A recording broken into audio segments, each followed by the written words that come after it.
자, 봅시다. 핵산을 갖다가 전 시간에 배우다가 말았는데, 쌤 칠판 잠깐만 봐라.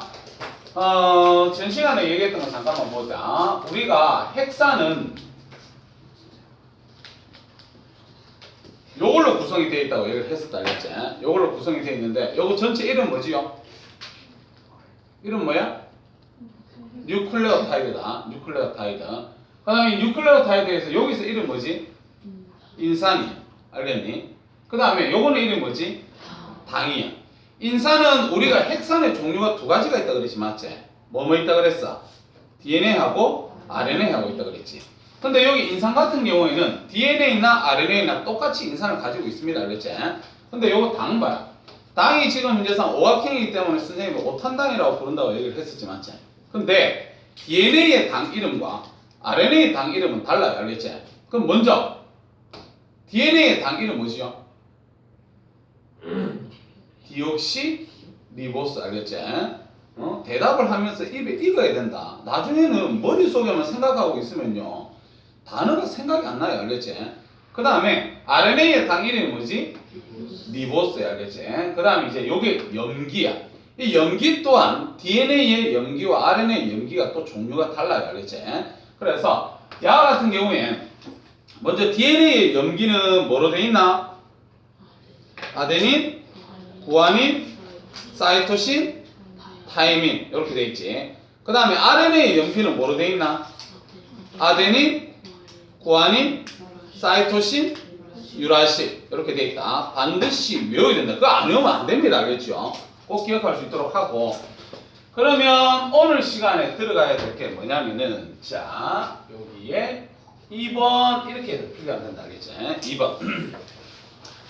자, 뭐를 갖다가 우리가 배우게 될 거냐면, 자, 일단 DNA에 대해서 이제 배운다. 자, DNA 그림을 갖다가 어떻게 그림을 그리냐면, 지금 요렇게 해서 뉴클레오타이드를 갖다가 한 개를 그리는데, 뉴클레오타이드를 일단 3개 먼저 그리세요, 알겠지? 자, 여기 또 뉴클레오타이드. 그 다음에 여기 또 뉴클레오타이드. 자, 그 다음에 이쪽에도 뉴클레오타이드를 그려야 돼요.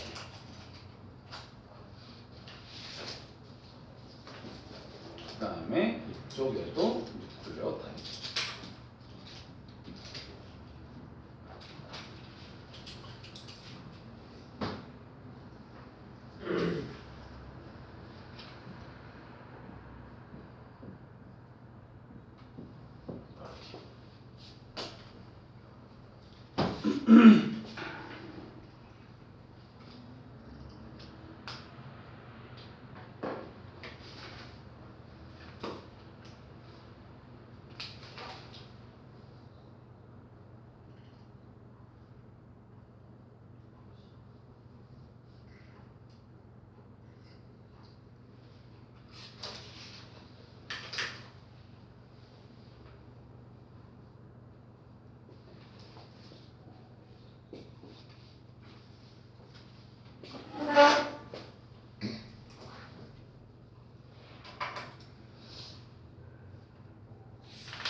다 그랬나? 자, 그럼 봐라. 전 시간에 선생님이 이 DNA 같은 경우에는 구조가 이중 나선 구조라거나 단일 사슬 구조라거나 이중 나선이라 그랬지, 맞지? 얘가 이중 나선 구조다 이렇게 선생님이 얘기를 했었는데, 이 이중 나선 구조가 뭐예요? 그러면 너희들 거기 107쪽 한번 넘겨봐. 107쪽. 자, 107쪽에 보면 문제 1-2번에 그림 나와 있지? 그림 보니까 요런 식으로 돼 있는 요런 그림 있지, 맞지? 그래서 요게 이중 나선 구조야. 그래서 이중 나선 구조에서 보면 이 선으로 그렸는 거 요걸 갖다가 골격이라고 얘기를 하고, 그 다음 골격 안쪽에 보니까 이런 식으로 있지, 맞지? 이런 식으로. 그래서 요거 이름이 뭐냐면 염기다, 알겠지? 염기. 이중 나선 구조가 그렇게 생겼는데 무슨 말이냐면 자 요렇게 표현을 해서 지금 선생님이 네모로 그리는 게 염기잖아, 맞지요? 그래서 DNA 나선 구조에서 보면 염기들이 자리 잡은 곳이 안쪽이고 그 다음에 인산하고 당이 자리 잡은 곳이 밖이다. 이렇게 우리가 기억을 해야 돼요. 그래서 이중 나선 구조이기 때문에 이런 식으로 우리가 표현해 줄 수가 있다. 알겠지? 자, 그 다음에 예전에 선생님 전 시간에 수업을 했네. 인산 봐라, 인산. 인산이 생긴 꼬라지가 중간에 P 자리 잡고 이중결합해서 산소 나머지 세 부분에는 OH 있다고 했던 거 들었어요? 들었지, 맞지? 그러면서 이 OH 세 개 중에서 두 개가 뭐 하는데 쓴다 그랬냐면 당, 인산, 골격근을 만든다, 형성한다 이렇게 그때 필기가 되어 있다 그랬지? 그게 무슨 말이냐면 자, 요 하나의 뉴클레오타이드하고 요쪽 뉴클레오타이드가 연결이 돼야 되잖아, 맞죠? 그래서 연결될 때 야, 당, 그 다음에 여기 인산 요렇게 결합합니다. 알겠지? 마찬가지 당, 인산 요런 식으로 결합해요. 여기도 어떻게 되냐면 요런 식으로 결합을 합니다. 알겠지? 그래서 요게 당하고 인산하고 골격근을 만드는 거야. 다 연결이 되는 거야. 알겠지? 그래서 쌤 보자. 요거 지금 현재선 결합 그러면 무슨 결합이라고 얘기했더노? 지금 서로 이렇게 연결될 때 결합 무슨 결합? 응? 모르나? 공유결합이다.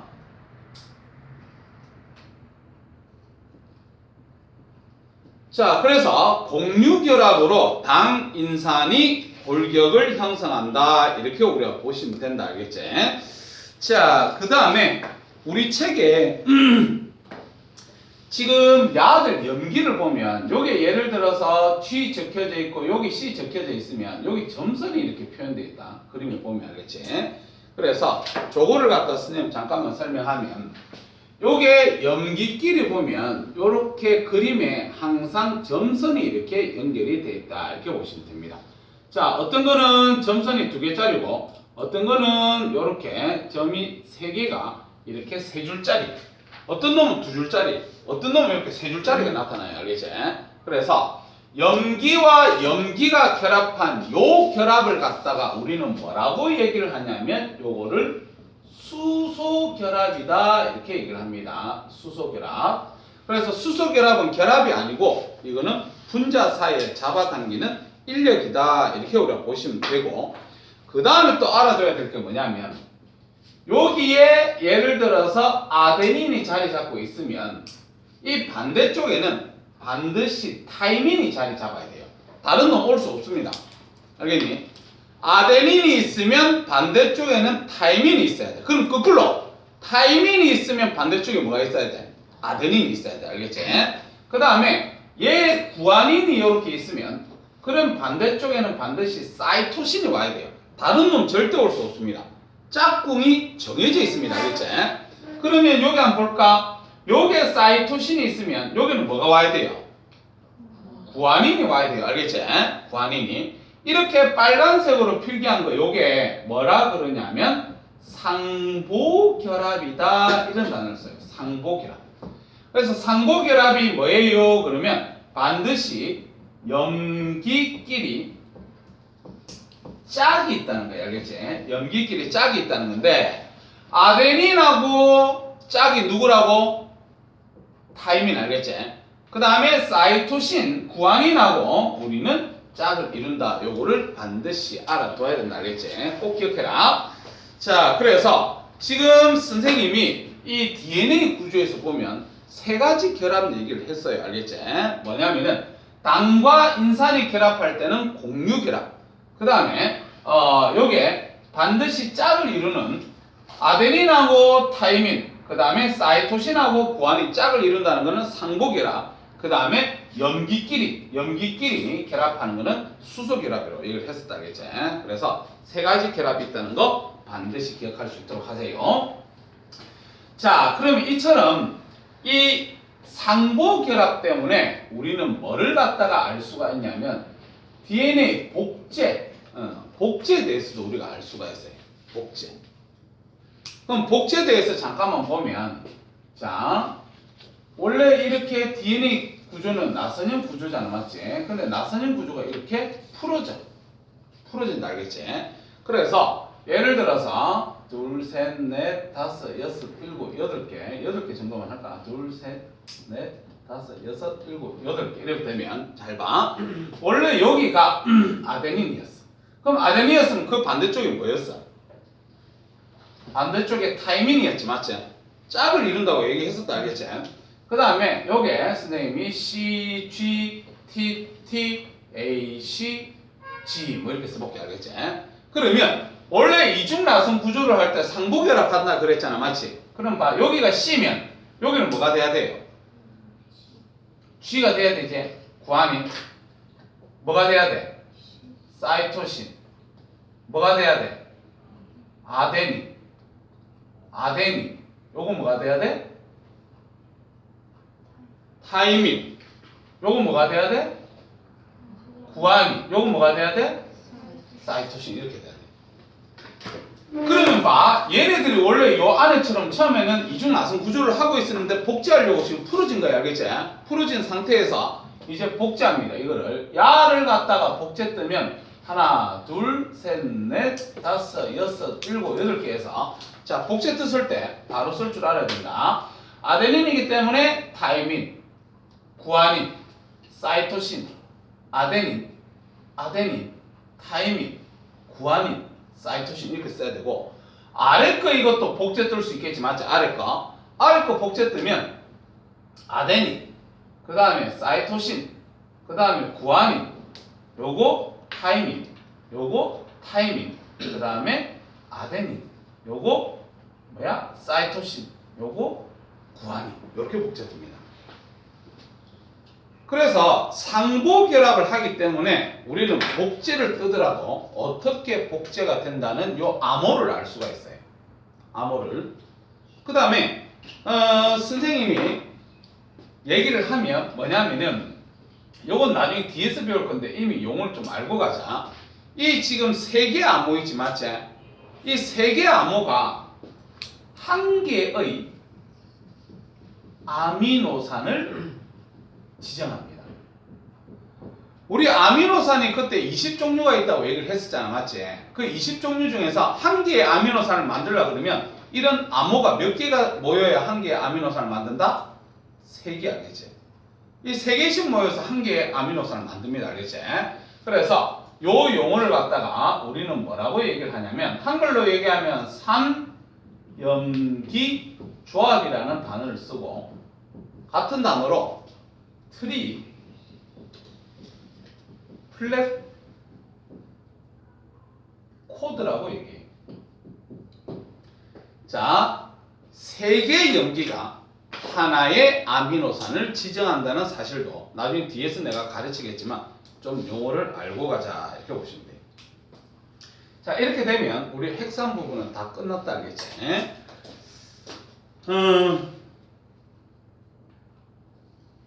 그 다음에 요거 잠깐만 볼까?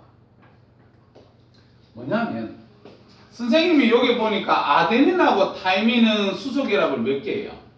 2개 하지, 맞지? 그 다음에 구아닌하고 사이토신은 수소결합을 몇 개예요? 3개 하지, 맞지?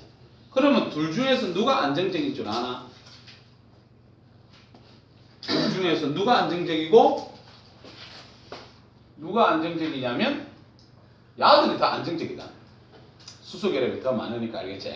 그래서 요거 옆에다가 뭐를 적어 놓냐면 아데닌하고 타이민은 수소결합 2개. 검은색으로 쓰는 이유는 그냥 참고적으로 기억하라는 거야. 구아닌하고 사이토신은 수소결합 3개 이렇게 결합해요.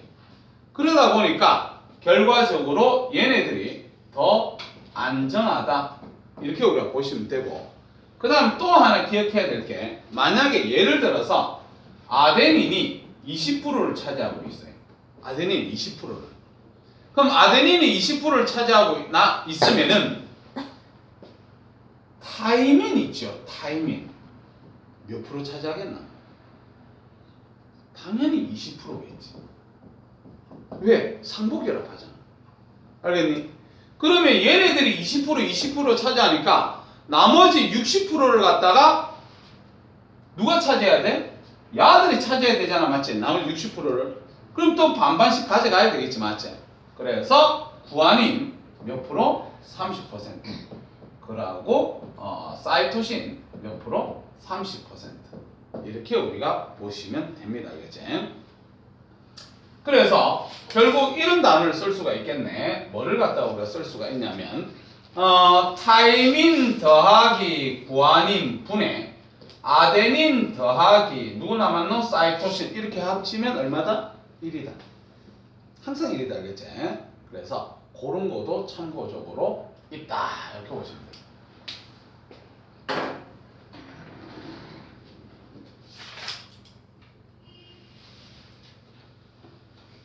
됐나? 자, 그러면 핵산이 끝났으니까 책 좀 볼 수 있도록 합시다.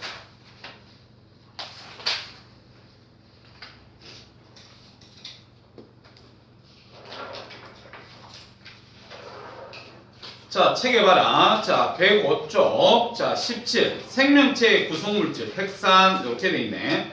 자, 오른쪽에 핵심 개념 이렇게 돼 있는데 먼저 핵산 동그라미 쳐봐. 핵산 동그라미 쳐서 오른쪽에 있다. 오른쪽에 핵산 동그라미 쳐서 오른쪽에 줄 쳐라. 유전 정보 저장.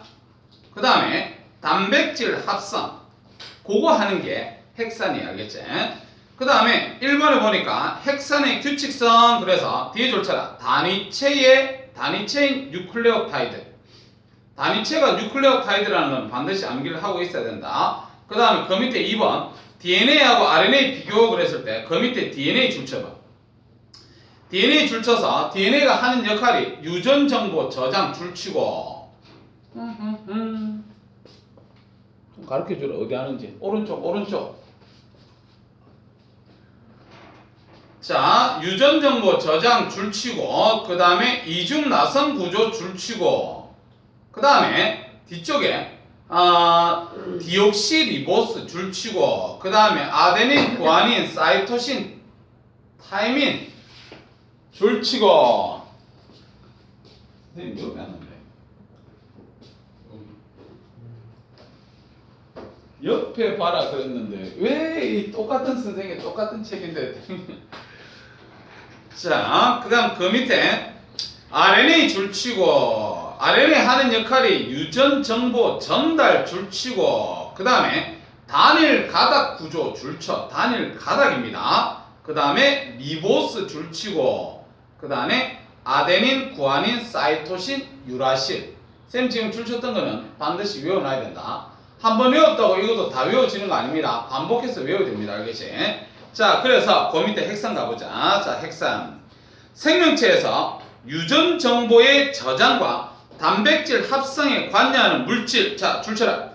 유전 정보의 저장, 단백질 합성에 관여. 이렇게 돼 있는데, 그럼 우리 이미 알고 있는 사실. 유전 정보를 저장하는 놈은 누구? DNA. 단백질 합성에 관여하는 놈은 누구? RNA. 자, 뒤쪽으로 핵산에는 DNA하고 RNA가 있다. DNA는 DNA 동그라미 쳐서 유전 정보 저장 줄치면 되고 그 밑에 RNA 동그라미 쳐서 뒤쪽에 줄 쳐라. 유전 정보 전달, 단백질 합성에 관여. 거기다가 줄 쳐놓으면 되겠다. 그 다음 그 밑에 1번 핵산의 규칙성. 요래 가지고 단백질과 마찬가지로 핵산도 단위체가 연결된 고분자 물질이다. 얘네들이 엄청나게 많이 결합해가지고 얘네들도 분자량이 만 넘어야 되는 고분자가 돼야 되겠지. 자, 그 다음에 뒤쪽에 핵산의 단위체 줄쳐서 뉴클레오타이드 반드시 기억하고 뒤쪽에 계속 줄쳐 인산당 염기가 1대1대1 그렇게 우리가 보시면 됩니다. 그 다음에 뒤쪽에 이 뉴클레오타이드가 길게 연결된 가닥 형태를 폴리뉴클레오타이드. 우리 폴리라는 단어가 뭐라 그랬지? 많다는 뜻이다. 알겠지? 그래서 저번에 우리가 아미노산도 보면 아미노산이 길게 이렇게 단일 가닥으로 늘어난 걸 갖다 뭐라고 불렀어? 아미노산이 길게 이렇게 연결된 거를 갖다 우리는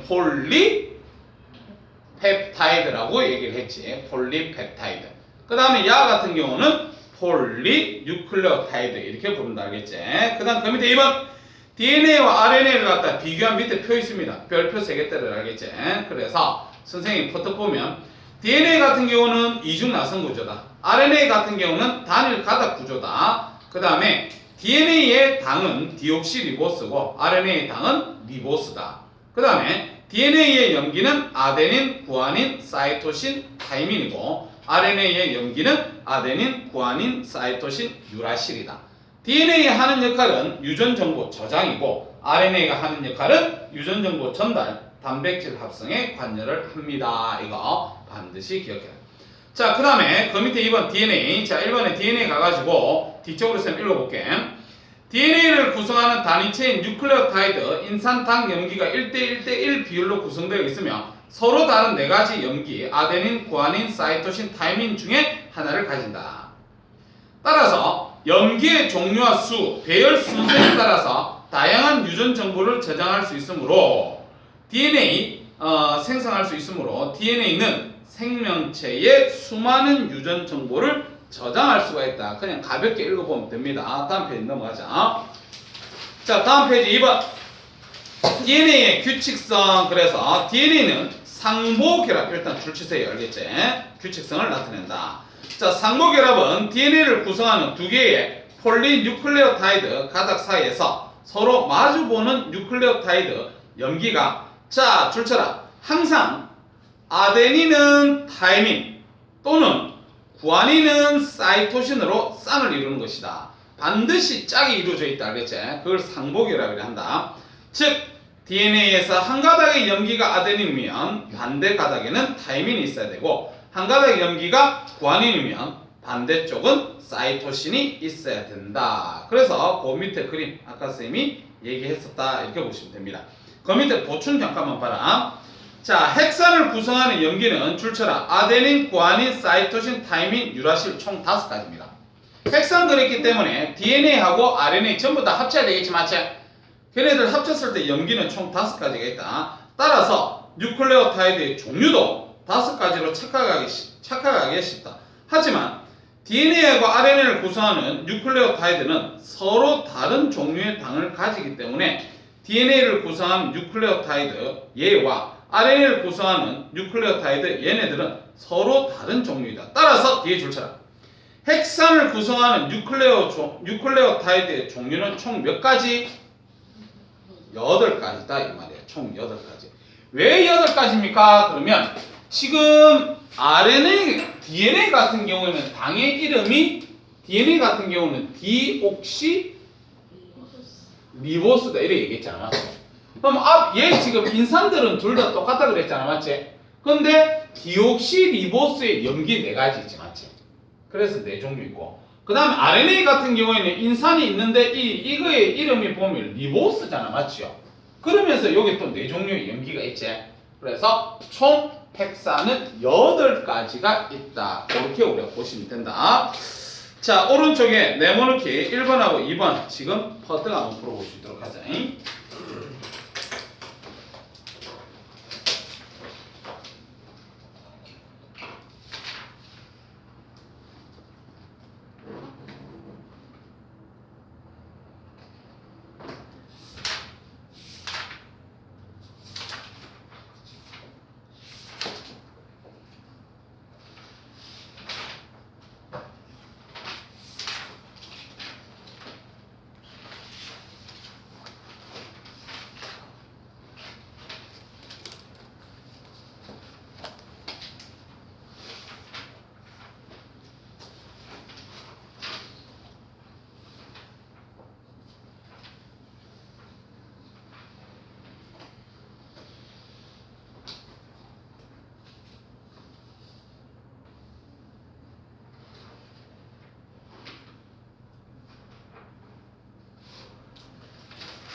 자, 쌤 다 풀어볼게.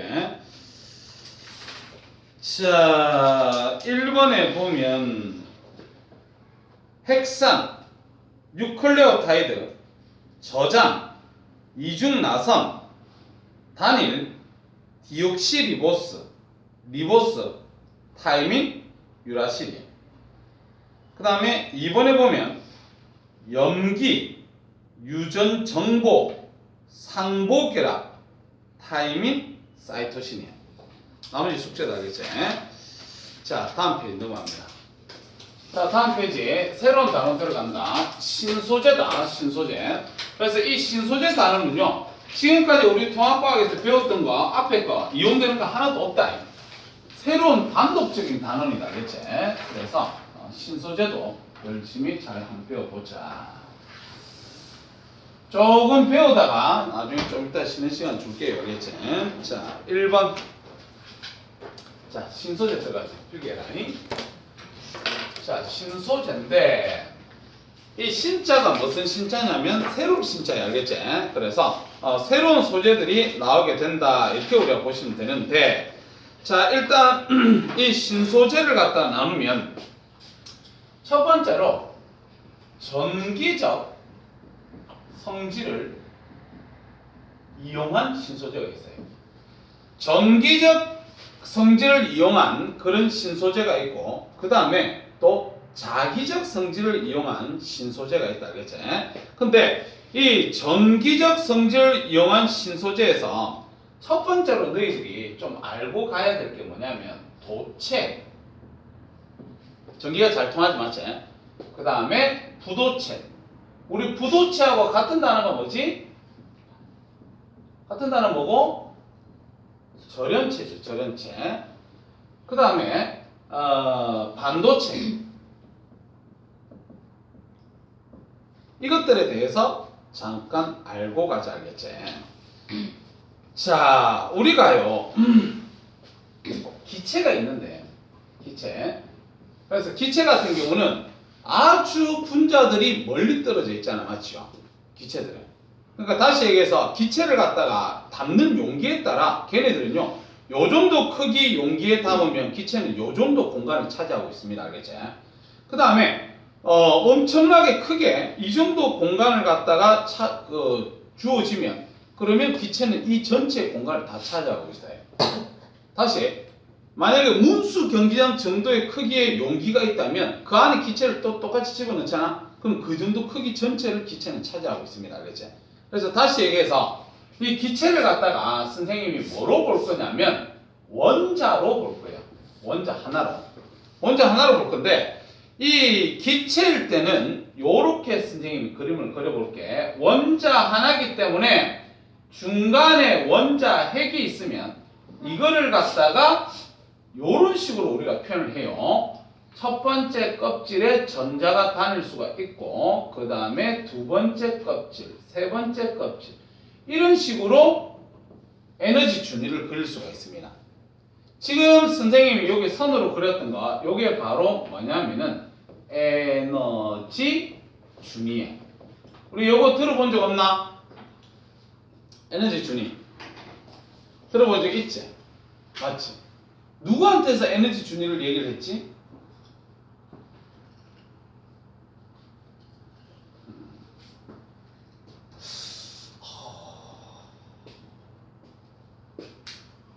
복습을 하는데도 까먹나?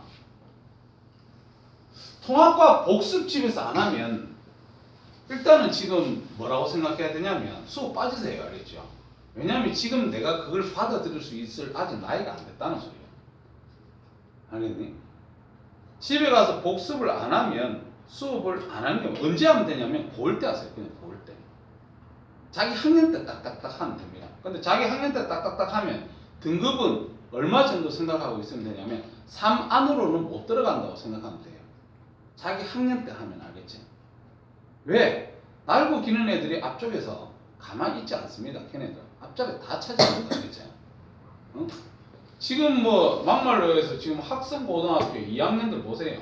고등학교 2학년들 보면 1등급 숫자가 만약에 3명까지면 1등급을 받을 수 있는 인원이 거의 15명에서 20명 가까이가 포진되어 있습니다. 1등으로 받을 수 있는 인원이. 그러면 그 15명에서 20명 정도 되는 애들이 그 3명 안에 들라고 엄청나게 노력할 거잖아. 그러면 그래 노력했을 때 나중에 결과는 나오지. 결과 나왔을 때 3명까지가 1등급. 그 다음 그 뒤에 7명까지가 2등급. 그 다음에 3등급 받아요. 다른 학교에서는 1등급 받을 수 있는 자원이 그 학교에 있다 보니까 3등급을 받아요. 알겠지? 어? 그렇기 때문에 걔네들이 안 비켜준다. 그 학년에 너희들 고1 올라가서 통합해야지. 그런 생각 절대 하지 마라. 알겠죠? 그 앞에 공부 잘하고 이 과학에 대해서 흥미 많은 애들은요. 절대 앞자리 안 비켜준다. 알겠지? 지금 해놓으세요. 지금. 왜 수업을 했는데도 모르는 이유를 나는 모르겠어. 알겠지? 에너지 준이 같은 단어? 안 나오잖아. 주양자수 같은 단어? 전자껍질. 전자껍질로서 원자를 모형을 그린 사람 누구? 보어. 그걸 갖다가 지금 현대상 내가 그려놓은 거다. 알겠지? 그러니까 봐. 그런 걸 앞에서 수업 다 했는데 이제 처음 이 또 보면 또 처음 보는 거 같이 또 눈 먹고 껌뻑껌뻑 하고 있을 거잖아. 그래 되면 절대 안 돼. 알겠지? 집에 와서 복습 좀 해라. 반드시 주의를 해줘야 될 게 뭐냐면 지금 현재상은요 애들이 사교육을 엄청나게 많이 받기 때문에 그 학년 가서 공부한다. 그건 우리 때는 선생님 촌에서 자랐기 때문에 촌에는 학원 하나도 없었어. 알겠니?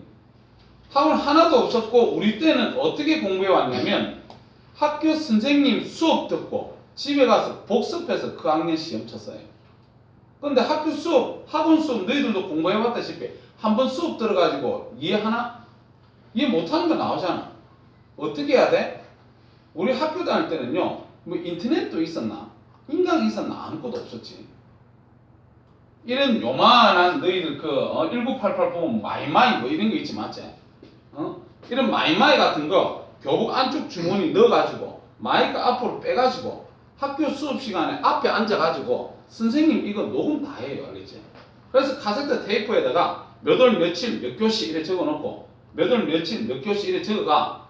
그래서 공부하다가 집에서 공부하다가 이해 못하는 부분이 있으면 그 부분 찾아가지고 들어야 돼요.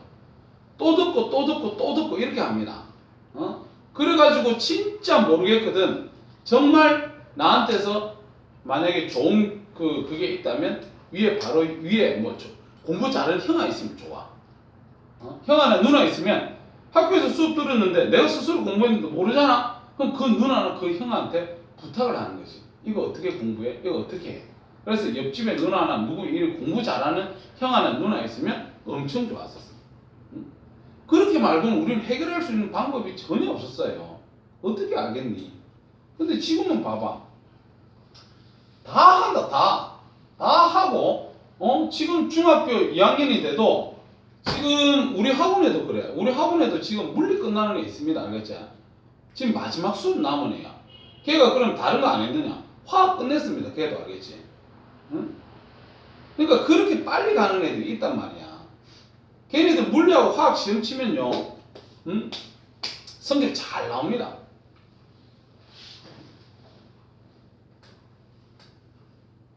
알겠니? 너 태호 있지? 태호 걔 공부 잘해 못해? 잘하지. 걔 물화 끝나가거든요. 근데 걔는 과거를 안 갈 거예요. 일반 인문계 갈 거예요. 그러니까 그런 애들이 인문계에 포진되어 있다니까. 걔는 선생님이 물리 수업하고 이렇게 해도 얼마나 잘 알아듣는데 왜? 복습 잘해 오거든요. 숙제 절대 안 빠지고 오거든요. 그래서 내가 누누이 얘기하겠는데 복습 단대라. 제일 위험한 생각이 뭐냐면 이거 당장 내가 써먹는 과목이 아닌데 그거 제일 위험한 거다. 알겠지? 지금 당장 내가 시험 안 치니까 뭐 한번 복습 안 한다고 해서 별반 차이 있겠나? 별로 표 안 나겠지. 그냥 넘어가야지. 절대 그렇게 하지 마라. 자, 봐라. 자, 기체를 갖다가 그림을 그리면 기체는 엄청나게 멀리 떨어져 있기 때문에 원자라는 단어를 쓸 수가 있다. 그래서 원자이기 때문에 중간에 원자핵을 그림을 그리고 그 다음에 이런 식으로 에너지 준위를 갖다가 나타내서 이렇게 요 껍질에만 전자가 다닐 수 있다 이렇게 표현을 합니다. 근데 그 다음에 있는 기체 같은 경우에 아주 멀리 떨어져 있다 그랬잖아, 맞지?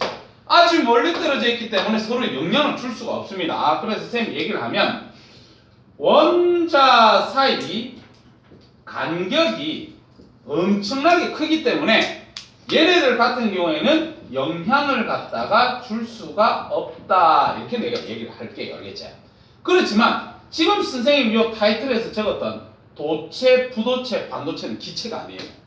쟤네들은 전부 고체입니다. 알겠죠? 맞지? 그래서 요까지 표기했으면 선생님 요거는 별로 쓸데없는 거래. 일단 지운다. 알겠지? 일단 지우고 지워도 되겠지? 이제 우리는 요거를 갖다 배워야 돼. 그럼 요거를 배운다는 소리는 다시 얘기해서 고체의 에너지 준위를 갖다가 알아둬야 돼. 고체의 에너지 준위. 그럼 고체라 그러면 우리가 이런 원자들이 빽빽하게 이렇게 있는 게 고체잖아. 맞지요? 이렇게 간격이 상당히 좁게 저거들이 포진되어 있다. 알겠지? 그래서 쟤를 갖다가 그림을 그리면요. 자, 요게 핵이 있고 그 다음에 요런 식으로 해서 에너지 준위가 이렇게 있겠지. 맞지? 에너지 준위 있어. 그 다음 그 옆에 또 바로 핵이 있겠지. 그러면서 요래 가지고 또 에너지 준위가 이렇게 있겠지. 그 옆에 또 바로 핵이 있겠지. 그런 식으로 이렇게 해서 또 에너지 준위가 이렇게 있겠지. 맞지? 그래서 고체 같은 경우에는 그 사이에 간격이 어마어마하게 좁단 말이야. 알겠지? 그런데 봐봐. 여기에는 전부 누가 돌아다니는 길이지요? 전자가 돌아다니는 길이지. 맞지? 그럼 전자는 마이너스를 띄고 있어. 그럼 마이너스를 띄고 있는 이 전자들이 서로 겹칠 수가 있나? 못 겹치지. 맞지? 못 겹친다. 그래서 다시 얘기해서 고체 같은 경우는 에너지 준위가 미세한 차이를 둡니다. 에너지 준위가 미세한 차이를 갖다 둬요. 자, 그래서 봐. 선생님이 그림을 그리면요. 자, 첫 번째 에너지 준위, 첫 번째 껍질이다. 그 다음에 두 번째 껍질, 이거 좀 작게 그리자. 자, 두 번째 껍질, 세 번째 껍질, 네 번째 껍질, 뭐 이런 식으로 가겠지. 그 옆에도 첫 번째 껍질, 두 번째 껍질, 세 번째 껍질, 네 번째 껍질 이렇게 쭉쭉쭉 있겠지. 그 옆에도 이렇게 첫 번째, 두 번째, 세 번째, 네 번째 이렇게 쭉쭉쭉 있겠지. 그래서 결과적으로 첫 번째 껍질 같은 경우는 겹칠 수가 없다는 거야. 미세한 차이를 둔다 그랬지. 그래서 어떤 형태로서 나타나냐면 첫 번째 껍질이 이렇게 띠 형태로 나타나요. 두 번째 껍질도 이렇게 띠 형태로 나타납니다. 세 번째 껍질도 이런 식으로 띠 형태로 나타나요. 이렇게 미세한 차이를 두기 때문에 어쩔 수 없이 에너지 준위가 띠 형태로 나타나는 것이 고체다. 알겠지? 원래 원자 하나는 선이 하나로 나타나지만 고체의 에너지 준위는 이렇게 띠 형태로서 나타난다. 이렇게 보시면 됩니다. 알겠지? 자, 그 다음에 요거 하나 알아야 된다. 그때 선생님이 보호의 전자 껍질을 설명할 때 우리 여기가 지금 첫 번째 껍질이고 두 번째고 세 번째거든요. 위로 올라가면 올라갈수록 에너지 준위가 어떻게 된다 그랬노? 커진다 그랬지. 위로 올라가면 올라갈수록 에너지 준위는 커집니다. 알겠지? 그거 알아둬야 된다. 그래야 이해할 수 있다. 그 다음에 지금 여기는 껍질을 갖다가 선생님이 그림을 그려놓은 것이잖아. 맞지? 껍질이 띠 형태로 나타난다 그랬지. 그러면 이 껍질에는 뭐가 존재하고 있냐면 전자가 돌아다닐 수 있잖아. 맞지? 전자가. 근데 요 사이 여기는 전자가 있나 없나? 여기는 전자가 없지. 그 부분이 이쪽 부분이지. 맞지?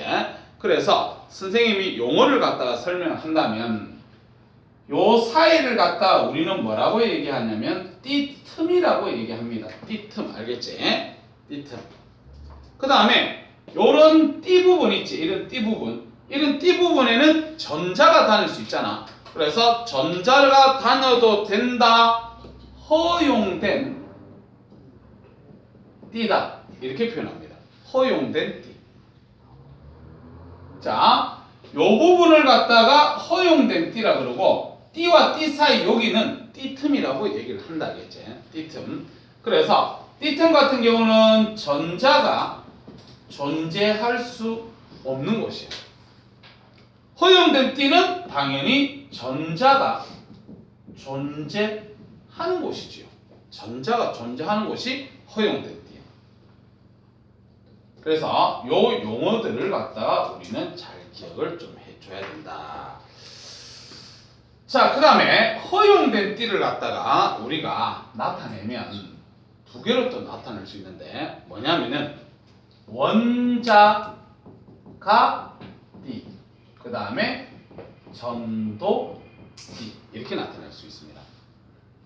허용된 띠는 원자가 띠와 전도 띠로 나타낼 수가 있습니다. 자, 원자가 띠가 뭐예요? 그러면 우리 원자가 전자라는 단어를 들어봤지 맞지? 원자가 전자. 그래서 이 원자가 전자가 있는 곳을 갖다가 우리는 원자가 띠라 그래요. 원자가 전자, 최외곽에 있는 전자지 맞지? 그래서 최외곽에 있는 전자가 가지고 있는 띠를 갖다가 원자가 띠라 하고, 그 다음 전도띠는요, 원자가 띠 위에를 갖다가 우린 전도띠라 그래요. 전도띠. 그래서 전도띠에는 현재 전자가 존재하지 않습니다.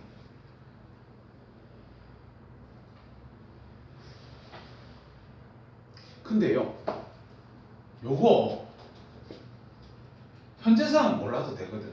근데 이걸 이해하려고 그러면 요걸 알아야 돼. 근데 책에는 이게 안 나와 있어. 이건 통합 과정이 아니야. 이건 물리원 과정이야, 알겠지? 근데 통합 과정은 아닌데 이해를 해야만 요거를 이해를 하기 때문에 어쩔 수 없이 쌤이 필기를 해주는 거다, 알겠지? 자, 그러면 봐. 일단 다시 내가 정리해주면 요거 일단 어떻게 알면 되냐면, 고체니까 고체는 아주 빽빽하게 있잖아, 맞지? 그러다 보니까 에너지 준위가 서로 겹칠 수가 없어서 미세한 차이를 두고 있구나. 그래서 미세한 차이를 두고 있으니까 결국 뭐의 형태로서 에너지 준위가 나타난다? 띠의 형태로서 이렇게 나타나는구나. 그렇게 보시면 됩니다, 알겠지? 그렇게 생각하면 되고, 그 다음에 아까 띠에 보니까 띠에는 전자가 돌아다닐 수가 있어. 그래서 그걸 갖다가 우리는 허용된 띠라 그러고, 띠와 띠 사이에는 전자가 돌아다닐 수 없잖아, 맞지? 그래서 그걸 갖다가 우리는 띠틈이라고 얘기를 한다. 그렇게 보시면 되고, 그 다음에 아까 전자가 돌아다닐 수 있는 허용된 띠에는 원자과 전자, 자, 우리 원자과 전자는 제일 바깥쪽에 있는 전자잖아, 맞지? 그 원자과 전자가 있는 띠를 갖다가 우리는 원자과 띠라고 얘기를 하고, 그 다음에 원자과 띠 바로 위에 거기를 갖다가 우리는 전도띠라고 얘기를 한다. 이렇게 보시면 됩니다. 알겠지? 그래서 방금 전까지 설명했던 거는 선생님이 이해를 하시라, 그것 때문에 내가 필기를 해준 것이다. 이렇게 우리가 보시면 된다. 그 다음에 또 하나를 갖다 더 가면 에너지띠, 에너지띠에 따른 전기 전도도 볼 겁니다. 전기 전도도.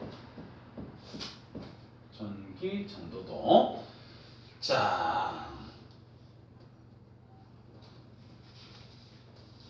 에너지띠에 따른 전기 전도도 그래가지고 지금 띠를 갖다가 선생님이 이렇게 두 개를 그린다, 알겠지? 두 개를 이렇게 그리는데 여기에는 지금 전자들이 이렇게 존재하고 있어요. 전자들이. 그래서 지금 전자들이 존재하는 인마 이름이 뭐냐면은 원자가 띠야. 원자가 띠. 그 다음에 요 위에, 그러면 원자가 띠보다 더 위에 있는 띠 이름은 뭐야? 전도띠라고 얘기했지. 전도띠. 그 다음에 요 사이 요걸 갖다가 띠 틈이라고 얘기했어. 띠틈. 그럼 물어보자. 원자가 띠하고 전도띠 중에서 에너지 준위가 높은 게 누구야? 에너지 준위가 더 큰 게 누구야? 전도띠지. 선생님 위쪽으로 가면 갈수록 에너지 준위가 크다 그랬지, 맞지? 그러면 일단 아까 쌤이 이래 얘기를 했었다. 원자가 띠 같은 경우는 현재 전자가 만땅으로 있어요. 전자가 만땅. 그 다음에 이 전도띠는 현재상 전자가 비어 있습니다. 현재는. 그러면 전자가 만땅으로 있으면 자유전자가 없잖아. 자유전자가 없다. 자유전자가 없다는 소리는 다시 얘기해서 전류가 흐르지 않는다. 이렇게 얘기를 해야 돼. 그런데 여기에 있던 전자가 위쪽으로 올라갔어. 이런 식으로. 그럼 위쪽으로 올라가려고 그러면 에너지를 흡수해야 되나? 에너지를 방출해야 되나? 에너지? 흡수해야 되지. 요 원자가 띠에 있던 전자가 에너지를 흡수해서 전도띠로 올라가 버렸어요. 이걸 갖다가 우리는 뭐라고 얘기하냐면 전자가 전이했다 그런다. 전이. 딴 데로 땅 껍질로 가버리면 전이라는 단어를 쓰지. 이렇게 전이가 해버리면 그럼 봐라. 여기 있던 전자가 위에 올라갔으니까 여기 있는 전자는 이제 자유롭게 움직일 수가 있어요. 그래서 요걸 갖다 우린 자유전자를 한다. 자유전자라고. 그 다음에 여기 아까 전자가 박혀져 있었는데 박혀있던 전자가 빠져나갔잖아. 맞지? 그래서 이쪽 부분에는 마이너스가 하나 잃은 거와 같기 때문에 양의 성질을 띠고 있는 구멍이라 그래서 양공이라고 불러요. 양의 성질을 띠고 있는 구멍이라고 그랬다. 재호야 너 다음 시간부터 안경 좀 쓰고 와. 네. 안경 없나 집에? 아, 맨날 까먹어. 아이고 안경을 까먹는 거는 눈을 까먹고 온다는 건데. 자, 그래서 전자가 전해하게 되면 자유전자가 있다는 거예요. 자유전자. 자유전자가 생겼으니까 당연히 전류는 잘 흐르